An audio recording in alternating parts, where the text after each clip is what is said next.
한 주간의 시장 이슈에서 투자자들이 또 생각해 보셔야 될 시사점을 알아보는 시간이죠. 매주 금요일 마켓 키워드 함께합니다. 한가람 투자자문의 김학주 부사장님 모셨습니다. 어서 오십시오. 네, 안녕하십니까. 네, 설 지나고 와서 시장 충격이 주 초반에는 상당히 컸었습니다. 변동성도 크고요. 그게 연휴 기간에 있었던 미국의 양적 완화 추가 축소, 이른바 테이퍼링이라는 건데 어느 정도 시장에서 상당히 우세하게 예측을 했는데도 불구하고 충격이 계속 오네요. 예, 그러니까 그런 충격이라는 게 사실 생각했던 것보다는 좀 크게 나타나는 거죠. 네. 근데 사실 이런 거를 왜 미국이 그렇게 서둘러서 했을까라는 데 이제 의문을 갖습니다. 그러니까 네. 확실히 우리가 생각했던 것보다 속도가 좀 빠른 거잖아요. 테이퍼링이. 근데 미국이 이제 양적 완화를 했을 때 그때 중국이 이 상하이 협력 기구라는 걸 통해서 이 달러 패권에 좀 대항할 수 있는 그런 운동을 했지 않습니까? 그러니까 거기에 대해서 상당히 좀 예민하게 받아들이는 것 같아요, 미국이. 네. 사실 미국이라는 게 달러 패권이 없으면 사실 아무것도 아니지 않습니까? 그러니까 거기에 굉장히 예민하게 달러를 강제로 좀 가져가야 거죠. 된다는 이런 급박함이 그렇죠. 있다는 거죠. 그래서 이제 결국은 이제 그동안 중국의 금융기관들이 대출 자산을 늘리는 속도가 미국 은행들보다 훨씬 더 빨랐거든요. 그러니까 여기서 자금을 좀 빼게 되면 확실하게 이제 중국 은행들이 이제 타격을 받는 거죠. 그러니까 중국 입장에서도 지금 일본하고 관계가 별로 안 좋은데 그 뒤에 있는 일본을 도와주는 미국이 더 얄미운 거고요. 그런 상태가 가장 지금은 그러니까 미국과 중국의 사이가 안 좋다는 게 가장 이제 큰 문제라고 생각하는데 만약에 이제 결과가 좀 심각하게 나타난다 그러면 또 옐런 의장이 한마디 하겠죠. 그러니까 우리가 기조적으로 테이퍼링은 유지를 하는데 그 속도는 좀 완만히 하겠다. 그럼 다시 증시도 안정을 찾고 주가도 올라가겠죠. 그러니까 그동안 늘 그렇게 해왔으니까요. 그렇게 뒤집으면 괜찮은데 문제는 뭐냐면 선진국에서도 소비가 늘지 않는다는 거 아니겠습니까? 그러니까 결국 이제 소비자들의 구매력을 빨리 키워줘야 되는데, 그래서 미국도 이제 연방 최저임금을 적어도 40% 올리겠다고 얘기를 하고 있고, 일본의 수출 기업들은 이제 엔저로 돈 많이 번 거를 임금을 올려주는데 사용하고 있고요. 아마 우리나라 정부도 그렇게 기업들한테 푸시를 할 거예요. 그러면 이제 기업들한테 최대의 당면 과제는 뭐냐면은 인건비를 절약하는 거죠. 그래서 굉장히 노동 집약적인 그런 비즈니스 같은 경우는 계열 부품사들한테 좀 넘긴다거나, 예를 들면 이제 현대차, 기아차 같은 게 굉장히 단위당 노동 비용이 높지 않습니까? 그러면은 이제 현대 위아나 현대 하이스코나 이런 쪽으로 좀 빼는, 그래서 그런데 좀 수혜를 좀 보는 그런 기업들을 좀 찾아볼 필요가 있겠습니다. 예. 자, 부사장님, 근데 지금 말씀하신 부분이 테이퍼링에 관련된 부분은 이제 코멘트 나온 거 옐런에 대한 부분 많이 좀 기대할 수밖에 없다라는 말씀을 하신 거죠. 그리고 이 펀드 관련돼서 좀 여쭤보고 싶은데, 제가 부사장님 이 코너 하기 직전에 항상 마켓 이슈에서 하도 시장이 안 좋다 보니까는 이 펀드에 대한 부분, 간접 투자 상품에 대해서 항상 좀 소개를 많이 시켜드렸습니다.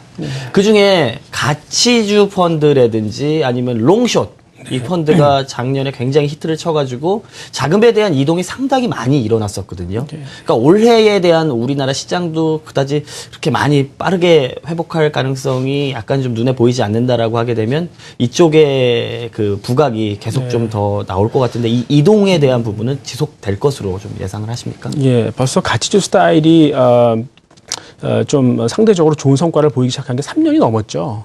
근데 제가 보기엔 앞으로도 계속 될 것 같아요. 그러니까 예전에는 가치주를 안 봤거든요. 그러니까 가치주라는 게 뭐냐면은 사실 성장이 멈춘 늙은 기업들이에요. 근데 배당을 잘 안 해서 그 기업 내에는 현금이 많이 쌓여 있고요. 그래서 좀 알짜 기업이다 이렇게 생각했는데 안 본 이유가, 옛날에는 대형 주도주라는 게 있었지 않습니까? 그거 따라가기 바빴는데 유동성이 없는 이 중소형주에 왜 관심을 갖느냐 하는 건데, 우리나라도 이제 성장이 꺾여가니까 이런 거라도 좀 봐야겠다. 그리고 일로 막 이제 몰려 들어오는 거죠. 그래서 여기에 대표적으로 이제 우선주라든가 지주사 이런 것들도 좀 있고요. 네. 외국인들 같은 경우도 이런 데 좀 편승을 했었어요. 그렇게 좀 한국을 잘하는 친구들은. 근데 대부분의 외국인들은 중소형주 잘 모르죠. 그러니까 그냥 현대차나 삼성전자만 보자. 그러다가 이 두 기업도 약간 좀 의문보가 생기니까 그러면 한국이란 나라에서 새롭게 떠오르는 어떤 신성장 동력 관련된 코스닥 종목들 보자. 그래서 지금은 이 가치주 펀드하고 신성장 동력 관련 중소형주 이게 두 가지 스타일만 살아 있어요. 그러니까 이 성장형 펀드 매니저들이 내가 왜 이렇게 시장도 못 따라가고 왜 이러지? 나 바보 된 거 아닌가? 막 이렇게 자학을 하는데 그게 아니라 사실 이런 스타일들이 그냥 웍을 하는 거죠. 그래서 근데 증시에 있는 모든 돈들이 여기에 들어오기엔 너무 모자라잖아요. 그러니까 여전히 이제 대형주에도 있는데 성장이 없으니까 계속 순환매만 도는 거죠. 그러니까 하나 여기서 이제 좀 결론을 내릴 수 있는 거는 주가가 많이 오른 전통 대형주들은 사면 안 되겠다 하는 거를 알 수 있겠고요. 그러니까 시청자 여러분들도 복잡하게 순환매에 가서 이제 따라가는 거는 굉장히 불리한 게임이에요. 그래서 차라리 그냥 그 가치주라든가 그다음에 이제 신성장 동도 관련된 중소형주 쪽에 있는 것만으로도 여러분들을 스스로 보호할 수 있는 그런 길이다라고 볼 수 있겠습니다. 네. 부사장님, 이제 구체적인 섹터에 대해서 궁금한 점을 좀 질문을 드리고 싶은데요. 2013년을 좀 되돌아보자면 빛냈던 그런 부분이 IT와 통신 쪽이라고 할 수 있겠는데, 통신주를 보자면 최근의 흐름이 좀 좋지 않은 것 같습니다. 상승하려는 추세가 좀 꺾인 게 아닌지 이런 생각이 드는데 어떻게 보세요? 그렇죠. 그러니까 사실 이 대형주 중에서 그렇게 좀 시세를 내줄 만한 만약 주도주가 있다면 지금 굉장히 드물다고 말씀드렸는데 작년에는 진짜 사막의 오아시스처럼 그 두 업종이 좀 보였던 거죠. 근데 최근에 통신주는 약간 좀 주춤하고 있어요. 그동안 통신주가 각광을 받았던 이유는 그 LTE가 도입되면서 데이터 트래픽, 그러니까 데이터 사용량이 늘어난다는 거 아니겠습니까? 그러면 가입자당 이용 대금, 그러니까 알프라고 그러죠. 그게 올라가니까요. 거기에 이제 희망을 가졌고 장기적으로도 그렇게 될 거는 맞는 것 같아요. 좋은 아이디어긴 한데 최근에 이제 정부가 그걸 좌시하지 않죠. 그러니까 가입자들의 어떤 그런 통신료 부담을 가만 내버려 두지 않지 않습니까? 그래서 MVNO라는 거를 이제 투입시켰지 않습니까? 그게 MVNO라는 게 뭐냐면 통신사에서 회선을 빌려서요, 그 알뜰폰처럼 그러니까 저가의 서비스를 하는 데거든요. 그러니까 마치 이 통신료를 인하하는 거나 마찬가지 효과거든요. 그렇게 이제 방해를 했는데 지금 MVNO가 점유율을 높이는 속도가 좀 빨라지고 있다는 게 이제 첫 번째 문제고, 두 번째는 지금 SKT 점유율이 50%를 하회하기 시작했어요. 그러니까 굉장히 불쾌해하는 거죠. 그러니까 KT 같은 경우는 어차피 자기네 유선에서 이제 수익원을 잃을 수밖에 없어요. 그러니까 무조건 도전을 하는 거죠. 그래서 최근에 KT가 67 요금제라는 걸 내놨어요. 그러니까 15기가까지 쓸 수 있거든요. 굉장히 많은 용량을 쓰는데 지금 한 달 통신료는 6만 7천 원이에요. 사실 15기가 정도면 한 9만 9천 원은 줘야 되거든요. 그러니까 데이터 사용량이 이게 15기까지 늘어나면은 그만큼 한 9만 9천 원까지 늘 줄 알았는데 그렇지가 않더라라는 게 이제 투자자들 사이에서 학습이 되는 거죠. 그래서 이게 아니구나라는 생각이 들고요. 통신사들 보면은 한국, 일본, 중국 세계적으로 마찬가지로 1위 사업자, 2위 사업자의 점유율은 좀 떨어지고 있어요. 반면 3위 사업자가 그걸 뺏어가고 있거든요. 공통된 현상이에요. 그게 뭘 의미하냐면은 사실 통신 사업은 브랜드가 중요하지 않다는 거죠. 그러니까 SKT나 KT가 서비스한다고 그렇게 고마워하는 게 아니라 그냥 무조건 싸게 주면 된다는 거거든요. 그러니까 경쟁이 좀 치열해질 거고, 그래서 데이터 사용량은 늘어나더라도 아마 경쟁이 어느 정도 주춤해질 때까지는 주가는 그렇게 성장세를 지속하지 못할 것이다라는 그런 결론입니다. 네. 지난해 통신주 상승 이제 SK텔레콤이 하반기에 주도를 했었는데요. 좀 꺾였죠. 통신주 얘기 나온 길에요, 부사장님. 레노버가 모토로라를 인수했다는 이슈가 있지 않았습니까? 그러면서 LG전자나 국내 이 통신이나 IT 업체들의 이제 단말기 만드는 업체들, 서비스 통신 업종은 아닙니다만 이런 쪽에 부담을 좀 줬었어요. 네. 이런 이게 중요한 흐름이잖아요. 이 부분은 어떻게 보세요? 글쎄요. 레노버가 인수를 했는데 사실 모토로라 구글은 처음 모토로라 살 때 모토로라 제조업은 관심이 없었어요. 나 그때 구글에 있는 사람은 알았거든요. 자기 페이턴트만 관심 있지 언젠가 팔 거다. 특허나 이런 기술. 그러니까 결국은 걔네 생각대로 지금 온 거죠. 근데 문제는 중국 애들한테 갔다는 거죠. 그래서 근데 난 당장 삼성전자한테 영향을 주지는 않을 것 같아요. 왜 그러냐면 지금 구글의 안드로이드를 가장 잘 효과적으로 보급시킨 분들이 이제 삼성전자잖아요. 그러니까 아직은 삼성전자를 홀대할 수 없어요. 조강지처럼 마찬가지죠.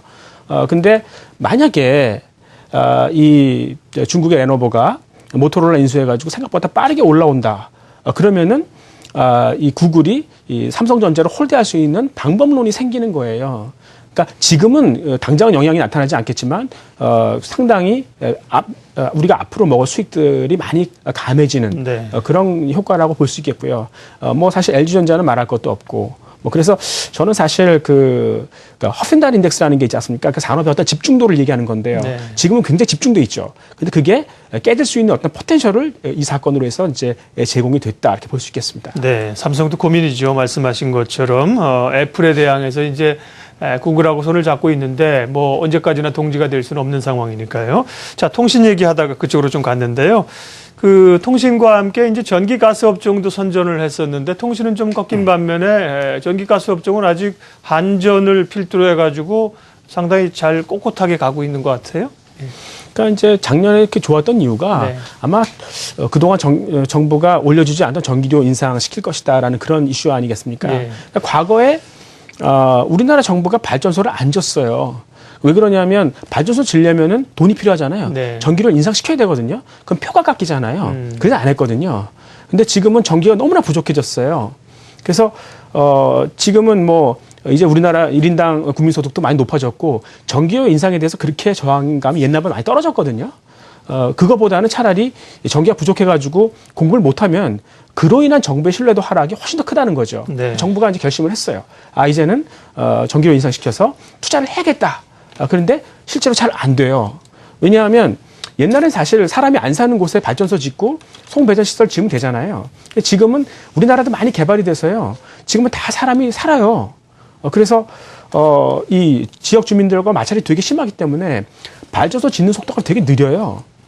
그래서 여기서 이제 할 수 있는 길은 뭐 원자력을 쓰거나 아니면 전기를 좀 아껴달라고 부탁하는 방법밖에 없는데 사람들이 그렇게 잘 말을 안 듣잖아요. 그러면 결국은 이 전기를 더 인상시켜서 전기를 좀 절약할 수 있는 그런 방법밖에 없어요. 그러니까 어쨌든 한국전력에 유리한 그런 방법이다 이렇게 생각할 수가 있는 거죠. 네. 그래서 또 이제 그 송배전이 입지가 좀 이렇게 어려우면은 결국은 그 송배전 망을 굳이 설치하는 게 아니라 그냥 뭐 그 지역마다 이제 그 난방을 하려면은 결국 이제 그 열병합 발전소를 지어서요. 열은 이제 냉난방 하는데 쓰고요. 그리고 이제 전기가 남지 않습니까? 그럼 그거를 한전한테 파는 그런 이제 그 열병합 발전을 갖고 있는 그런 그 업체들이 앞으로 계속해서 성장을 좀 구가할 것이다. 이렇게 볼 수 있겠습니다. 네. 모바일 게임 업종 얘기도 좀 하겠습니다.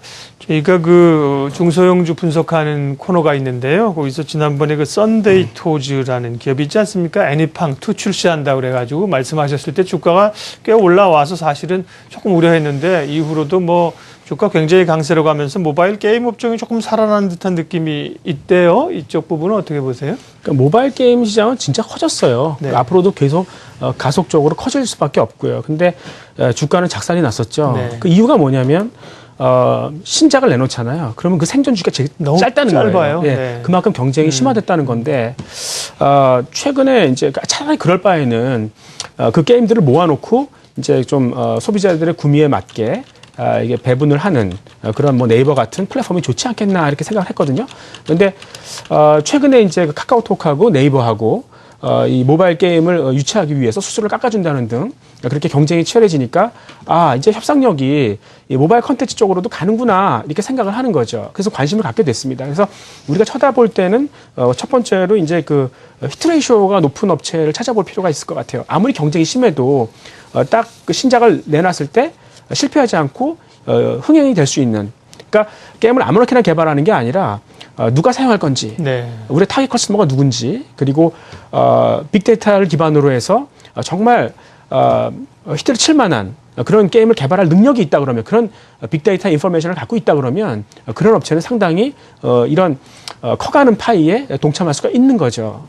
두 번째로는 이제 개발 능력이 뛰어나거나 아니면 이제 그 현금이 많은 업체가 좀 좋을 것 같아요. 그래서 이제 최근에 지금 일본의 그 스퀘어 엔엑스라는 업체가 있거든요. 네. 그분들이 이 모바일 게임에 콘솔 게임하고 MMORPG 같은 그런 무거운 게임을 집어넣어서 조금 더 깊이 있고 재미있는 그런 게임을 만들었어요. 그러니까 일본 확실히 앞서가는 것 같아요. 근데 네. 우리나라도 한 몇 달 있으면 그런 게임들이 나올 거예요.